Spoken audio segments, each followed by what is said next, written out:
Hello again! Welcome back to my channel. Nandito tayo ngayon sa Holiday Inn Express dito sa Sindelfingen. So, i-room tour ko ulit kayo gaya ng ating gawe. So, pagpasok, ito yung pintuan niya. Sa left ay ang toilet agad ang bubungad. Pakita ko sa inyo. Yan. So, meron silang hair dryer, Dove na hand wash. Tapos, salamin. Meron silang hand towel. Tapos facial tissue. Parang gamit na to. Anyway, may pa-towel sila sa baba. Additional towels. Tapos, ito. Pero wala silang bidet. Guys, ito naman yung shower room. Brought to you by Dove. May shampoo at body wash. Yan, shower. Ganyan siya sa labas. Yan. Labas tayo. Sa right side ng pintuan ay merong sabitan.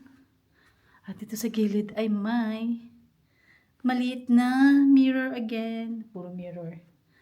Tapos dito naman sa side ulit ay ang sabitan.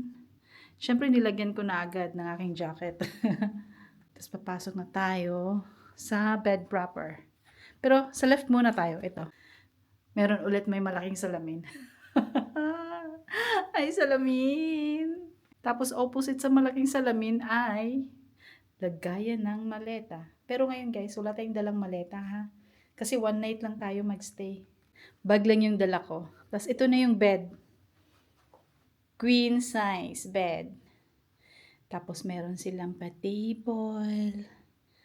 Yan. Tapos may mga saksakan, ilaw, tapos temp controller. Sa ngayon ay nasa 20 degrees Celsius. At, wow, may pakape. Yan, may mga ano sila. Ano ba to? Tsaa. Yan, tsaa. Ano pa ba to? Kape. Ito yung kape nila. Kape din. Tapos ito yung mga sugar. Yan. Heater.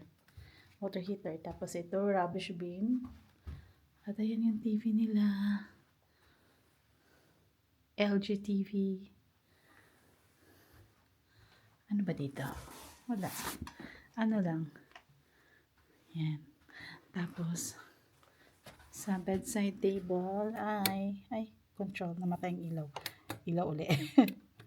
Ayan. Ano to? Ayan. Diba?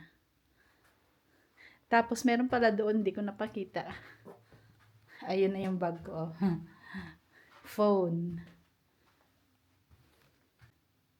Tapos, puntahan natin ito yung bintana. Ano makikita sa labas?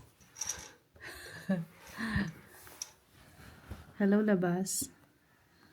Parang ito yung Kaufland. Yung grocery yata. Ayan nga ba? Ay, B, hindi. Ito sa kabila, ano naman to, oh, yung staycation hotel. Yan, oh, the staycation. Yan. Andun pala sa gilid yung Kaufland. Anyway, malapit lang din to sa office ko. Mga 2 tumbling or 4 na tumbling. Kasi, di ba yung office ko, meron din isang hotel na lagi nating dinistayhan yung The New. IHG member din siya.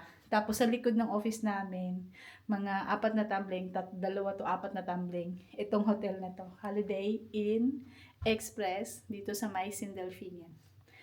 Yun lang guys. Gusto ko siya kasi maganda yung pailaw niya. Ayan o. O, diba? Maliwanag dito. Oh, maliwanag yan. Yan. Tapos, meron pa palang paupuan dito. Yan. Yan ang gusto ko sa hotel. Kaso, medyo pricey siya. Compared dun sa The New. Tapos, ang last time, diba, nandun naman tayo sa Garner.